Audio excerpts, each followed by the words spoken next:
লা লিগায় রিয়াল ওভিয়েদোর মাঠ থেকে রোমাঞ্চকর জয় নিয়ে ফিরল বার্সেলোনা। ৩-১ গোলে জয়ী হয় এই ম্যাচে বার্সেলোনার ফুটবল প্রেমীদের রোমাঞ্চ উপভোগ করার সুযোগ হয়েছে। ম্যাচের শুরুতে ওভিয়েদো চমকে দেয়। বার্সেলোনার গোলকিপার ফুয়ান গার্সিয়ার একটি ভুলে আলবের্তো রেইনা বল পেয়ে দলকে এগিয়ে নেয়।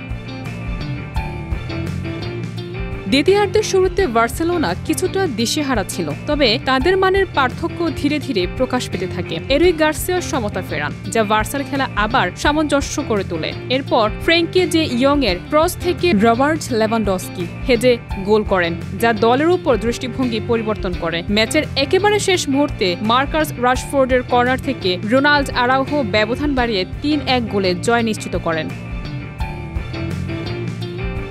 ম্যাচটি আরও বিশেষ হয়ে ওঠে কারণ সান্তি কাজোরলা ৪০ বছর বয়সে নিজের ক্যারিয়ারের প্রথমবার লা লিগার শুরুর একাদশে ছিলেন। তার অভিজ্ঞতা এবং উপস্থিতি দলকে মানসিকভাবে শক্তিশালী করেছে। এই জয়ের মাধ্যমে বার্সেলোনা তাদের অপরাজিত ধারা বজায় রাখে এবং শীর্ষে থাকা রিয়াল মাদ্রিদের সঙ্গে ব্যবধান কমিয়ে আনে ২ পয়েন্টে। অন্যদিকে মাত্র ৬ ম্যাচে ৩ পয়েন্ট সংগ্রহ করা ওভিয়েদো অবনময় অঞ্চলে রয়ে গেছে।